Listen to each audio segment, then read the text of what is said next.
Good evening, ladies and gentlemen, and welcome to COASTER-net Update. We've got some breaking news out of Waterloo, Iowa, where Lost Island theme park has suddenly begun teasing, maybe possibly adding a brand new RMC roller coaster to their lineup, maybe for next year. We don't know for sure, but on their social media networks, I'm going to jump on there right now.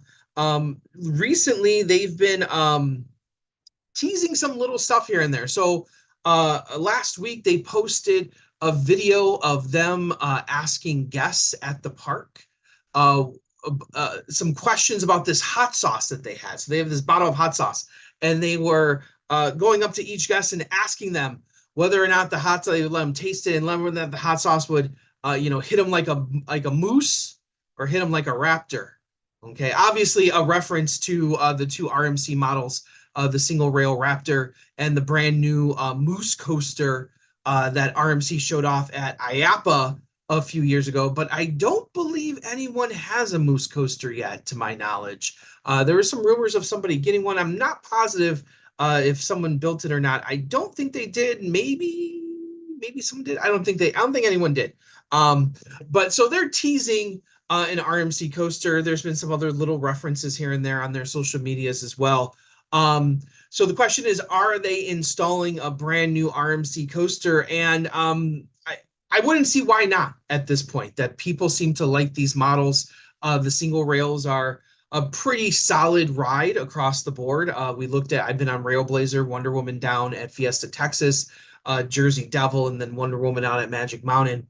So on the whole, some people rave about things like Railblazer and have it in their top 30, top 40, whatever. Some people look at Jersey Devil, think it's a little bit too big, that the experience dropped off a little bit. But overall, pretty well-received rides, that no one's saying that they're bad rides or they're terrible rides. Most people that I've talked to have either said that the RMC single rails are either really, really good to great, or they're a great addition to any park that they go into.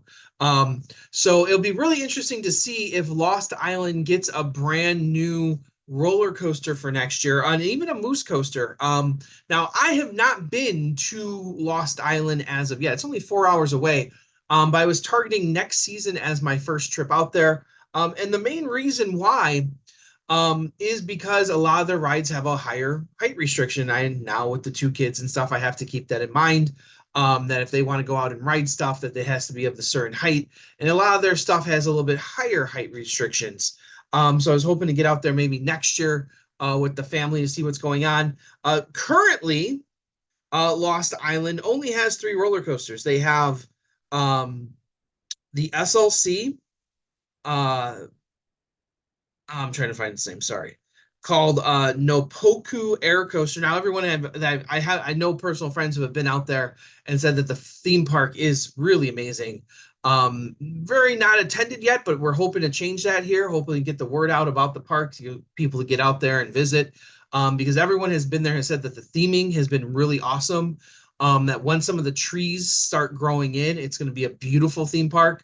People rave about the dark ride out there and some of the water rides. But they do have the SLC coaster, which is whatever. That is bought from where would that come from? South Africa. That SLC that came from South Africa. They also have the famous Cannon that we talked about for so long, of where in the world is Cannon, and they have renamed that as well into Matungani, I believe. Matungani, something like that.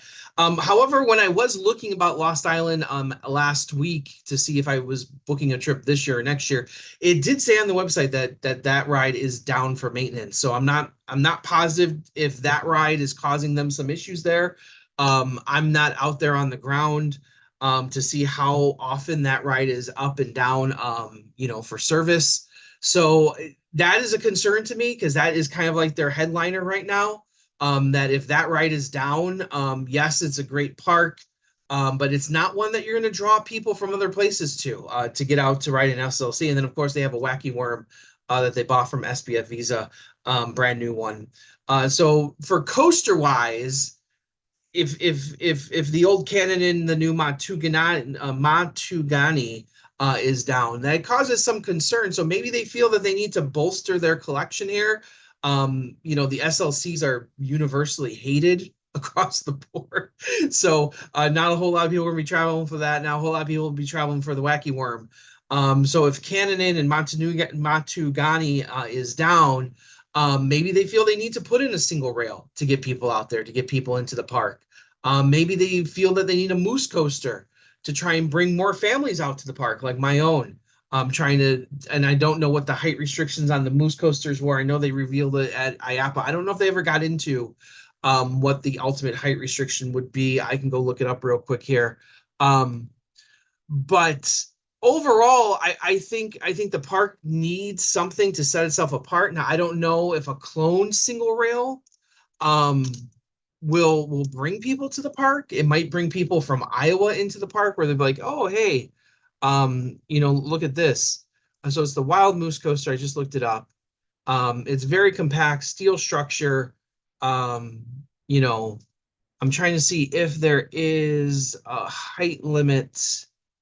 It does have different restraints than a different car style than the traditional RMCs have. More open, I would say. I'm not seeing any restraint or what a height limit is on it here for anything. It says it's for the whole family though.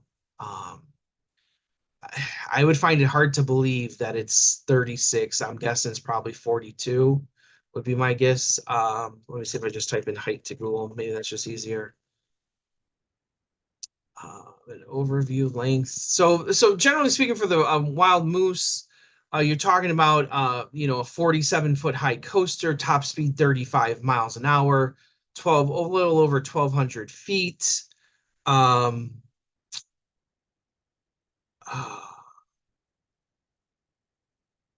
they're talking about the max height, but no one's really talking about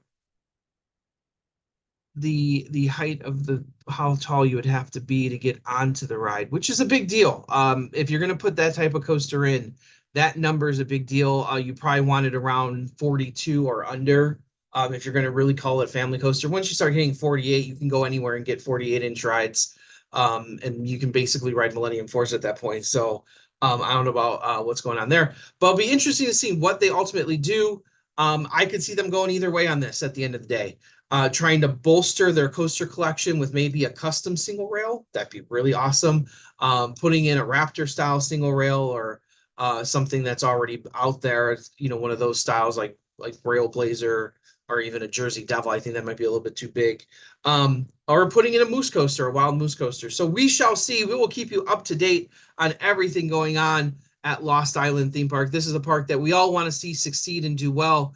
So if you can, try and get out there this year. And if you want to go out there next year, I'm going to try and get out there as well. So as always, I'm Andrew Barchak from Chicago, Illinois. Right on, Ride Warriors.